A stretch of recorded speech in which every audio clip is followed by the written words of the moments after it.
Good afternoon. The mission statement of the Bermuda Housing Corporation is to provide accessibility to adequate, affordable housing and promote independent living to enhance the quality of life in Bermuda. In order to be able to plan adequately to meet that mission, we need current data. There has been virtually no increase in the amount of affordable housing stock for at least the last 7 years, and even less attention paid to maintaining the current housing inventory. As such, there is a dearth of housing inventory to meet present needs. We currently cater to 500 families in both BHC and privately owned accommodation, and another 180 families accommodated in rooming houses.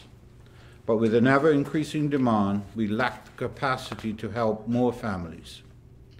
So today, the Ministry of Public Works and the Bermuda Housing Corporation, in conjunction with each other, will launch a basic online survey to ascertain accurate numbers of those families in need of housing presently and in the future.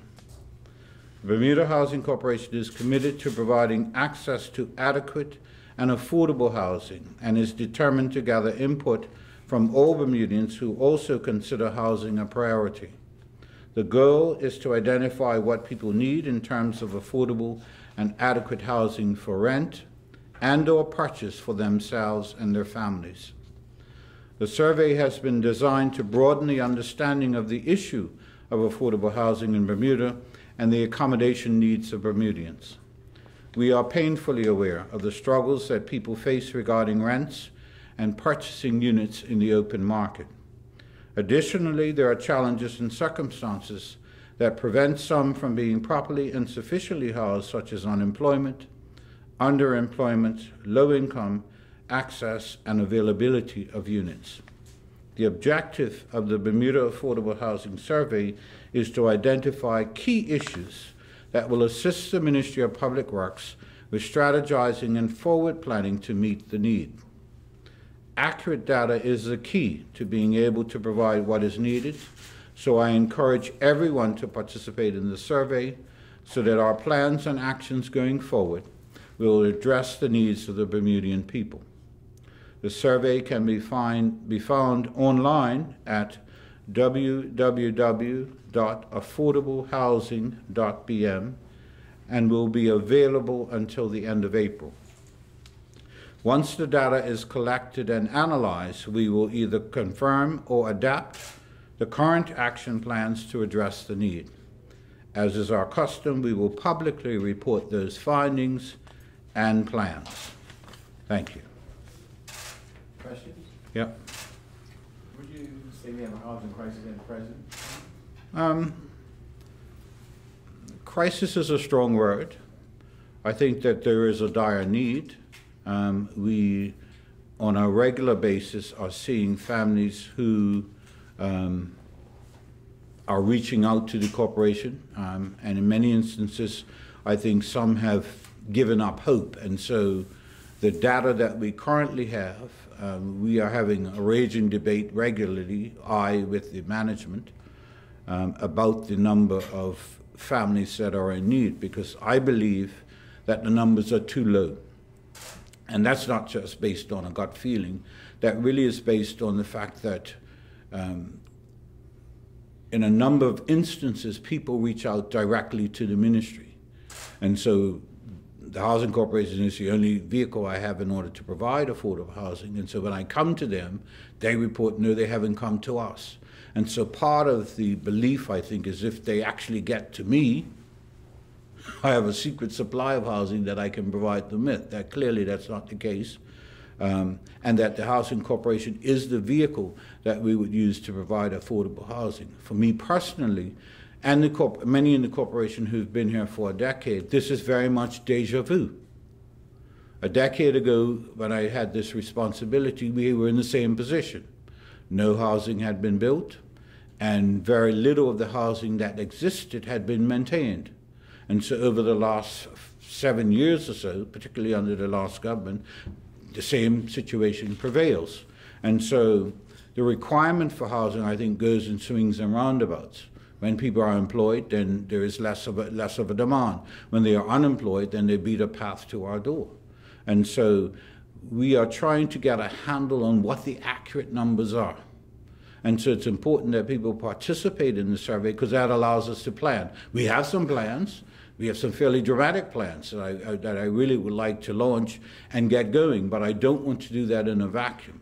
We want to know what the requirements are. And when I talk about affordable housing, that really is critical because what we are seeing in the corporation is that families are deciding what they can afford and requesting that type of accommodation. So in other words, if there is a family of 4, a husband and a wife and the children of either sex, they are looking in the main for a 2-bedroom accommodation. That, in our opinion, is not adequately housing people because you don't want to put boys and girls together. What they need is a 3-bedroom, but they cannot afford it, and so what they're asking for is a 2-bedroom. And so where we're headed is adequately housing families so that you don't have the myriad of other social problems that come later from not providing proper housing for people. Now, I will also add that we carry, and this came up somewhat in the budget debate in terms of the amount of money that we carry in arrears. And presently, I don't remember the number of families that it affects, but they're in the hundreds. It's about $2.1 million. And that number doesn't fluctuate at all. It stays there. And so, and we expect that it will stay there. And you will find that your experience, if you look back over history, we don't evict people for non-payment of rent. We do not evict people for non-payment of rent. We evict people who will not adhere to the payment plans and agreements that they have made. We also do not evict families that have children. We don't put them on the street. We will take them out of the housing that they have been neglectful in meeting their commitments and transition them to the rooming houses. And that's a whole different conversation and a whole different concept because that's about a decade old as well. And we are finding a myriad of other challenges with that type of accommodation. And so we are looking at best practice internationally about how we can transition from the way that we're doing things now to a better model so that we don't have some of the other social challenges that we have by putting those numbers of people together. So it's a long-term plan in terms of addressing the wider need, but immediately what this will allow, the survey results will allow us to do, and it's a one-page survey. I didn't count the number of questions, but about maybe 10 questions that people need to answer. What that will do is give us a real guide in terms of modifying what our plans are or confirming where we're headed. And as an example, this is probably the longest answer you ever had in life, isn't it? As an example, we believe that the greatest need, based on the data that we currently have that I think is suspect, that the greatest need at the moment is for single one-bedroom accommodation. What we don't know is whether that is for single individuals or just a couple. And in not knowing that, we are unable to be able to say that that's the direction we really should head in. And so what this survey will do will provide us with that data.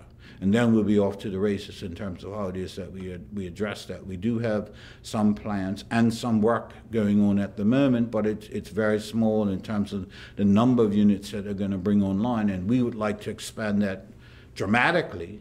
But we want to get the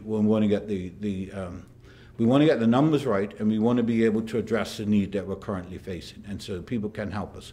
And so what I would ask those folk in the country generally who may have lost hope and are deciding to do other things, but if they genuinely are in need of affordable housing in Bermuda, that they participate in the survey. And if they don't have access to online, they can do that at the library, or they can ask, you know, as many of us my age, ask the younger folk to do it for you, and they'll be able to fill in the blanks for them. Affordable housing, what would you consider the criteria? Well, I don't want to go there because I don't want people to start making decisions in their lives. If I say a one-bedroom should go for X, and they say, well, I can't afford that, so I'm not going to participate. I really don't want to go there. What I will say is that we probably are going to get the same sort of criticism we got a decade ago from the private sector, that if we actually build houses and are able to provide accommodation for folk, the price of some of that more expensive property will come down. It's the nature of the beast. We live in a capitalist society, and so they must modify their behavior. I can also tell you, just as we're not completely down that road yet, but we are going to do, you'll know that we announced in the throne speech that we're going to do something about housing in the city of Hamilton. I can tell you that we had a meeting today with a private developer as well, who's very keen to develop some housing in the city of Hamilton. Now, that's just for our information. But what I can say is the fact that if the private sector does develop housing in the city of Hamilton, that helps us because it takes the pressure off guest workers in the main from competing in the local market for housing. And so it'll help to provide accessibility as well as to bring the cost down. Airbnb, has that taken away from the market? Not in any real way, I don't think. I think that because that goes in swings and roundabouts, and again, we have no data. I've been talking to the Minister of Tourism about that because that falls under his remit.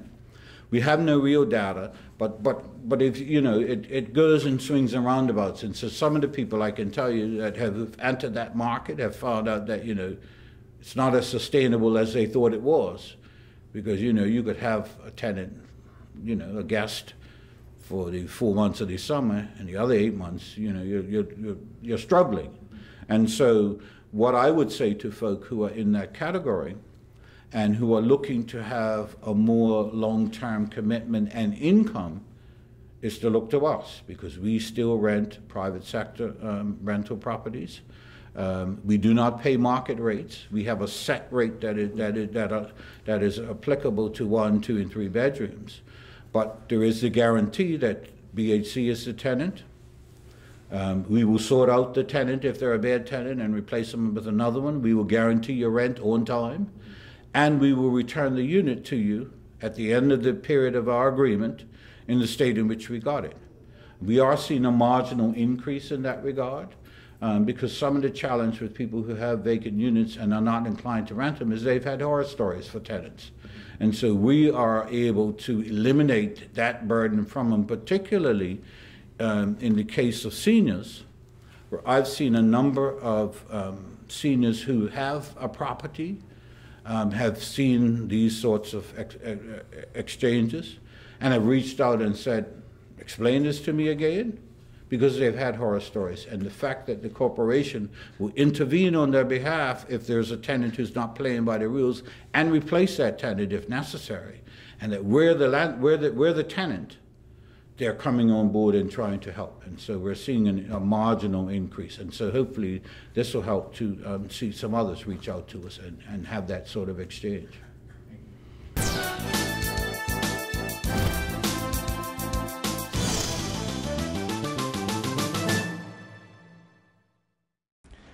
Good day, members of the media. Thank you for joining me. On the doorsteps and out in the community in the lead up to the 2017 general election, we repeatedly heard from the teachers, parents, and even students about the worsening conditions in some of our public schools. While others said that the teachers were being mischievous and failed to address conditions at our schools, we listened and took action. In our first 100 days, the government directed the Ministry's Office of Safety and Health to conduct an urgent review of the health and safety in all public schools to ensure that our students and teachers are learning and working in a safe environment. The Safety and Health Coordinator Office commenced the initial process of inspecting all public schools and their related facilities on the 21st of August 2017. These inspections were completed on the 13th of October 2017. Following the logging and updating of the data, the report was transmitted to the Ministry of Works. Generally, all schools were deemed to be relatively safe within time and scope comparative to their operations and related practices. It was concluded that no immediate risk to the health and safety and well-being of teachers and students were posed. Schools were determined to be fit and proper for occupancy and normal use as teaching, learning, and working environments. However, all schools had challenges relating to sanitation and hygiene, maintenance and upkeeping of their buildings and related facilities. There were some schools which had some mild issues, but overall, the majority of findings concluded that no school had any issues of concern that were identified as significant enough to in nature or scope to warrant closure or otherwise unsafe for occupancy and use. But there are high-risk findings. These were addressed in consultation with the Ministry of Works and the Ministry of Education, Facilities Section, on an urgent basis during the course of the review process. Last year, following our initial report assessment and findings, we launched a follow-up inspection process to review the corrective actions taken to address the findings previously identified. To this end, the Office of Safety and Health Coordinator, along with representatives from the Ministry of Public Works and the Ministry of Education, started the verification inspection fieldwork on 17th September 2018 and completed the process on 17th October 2018. The generation of individual school reports commenced on the 22nd of October 2018 and were completed and circulated to the representatives of the Ministries of Public Works and Education that participated in the fieldwork exercises. Final return submissions after review by the Ministries of Public Works and Education were returned to the Office of Safety and Health Coordinator during the week of 23rd November 2018. Immediate and significant ongoing improvements have been realized over the last year, as well as since the time the inspections commenced. Strategies that have and continue to be implemented are yielding satisfactory results arising from the reviews. Some noted examples of improvement include as follows: significant reduction in roof and ceiling leaks through roof repairs, installation of additional mechanical ventilation systems, implementation of enhanced cleaning methods by school custodians, elimination of recognized mold sources in schools, greater awareness among schools of the need to keep their facilities and general environments clean, improved interministry collaboration, cooperation, and coordination.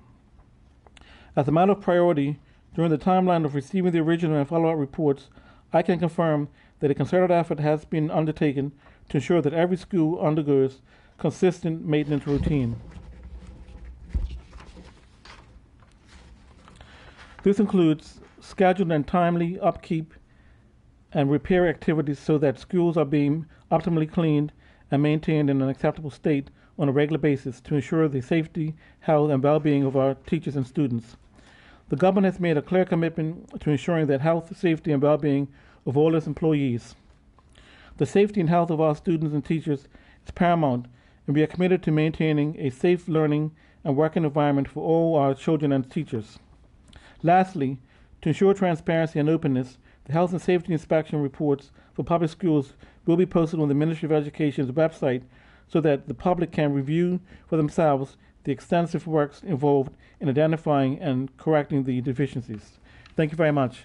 And I'll invite my colleague, Minister Rabain, to make a few comments. Good morning, media. Good morning, Bermuda. Since taking office, ensuring safety within our schools is one of the top priorities of this government. All buildings in Bermuda generally have to deal with mold issues, and our schools are no exception. In addition, despite our best efforts, our school buildings are aging, with our youngest primary school being over 50 years old. We are at the stage where rebuilding is needed, and this is the direction we must seriously begin to look at in the near future. I am grateful for the work done by the Cabinet Office, Minister Brown, and the Health and Safety Officer in providing these comprehensive reports that have helped our facilities team and guided our efforts to maintain our buildings. We maintain regular checks to monitor building health and are proactive when it comes to treating issues found, working alongside the Ministry of Public Works. When any problems are properly reported, they are electronically logged, categorized, and resources assigned as soon as possible. We will continue to monitor and carry out repairs as needed in order to maintain safe and healthy buildings for our students, teachers, and administrators. This report was an invaluable tool in this regard. Thank you.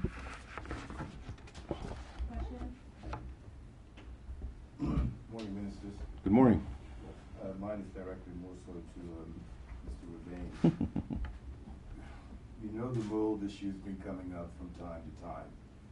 You go straight into it and you say aging buildings and rebuilding is needed. Mm-hmm. You identify this, and so are you saying there is now going to be plans to rebuild certain schools? What I'm saying is we need to understand and recognize that our school buildings were built for a purpose over 50 years ago. As I said, the youngest one is about 56 years old. And so we need to start having a serious discussion around the fact that our schools are not built for the purpose that we're using them for now, and that we need to come to a conclusion on how we can rebuild our infrastructure.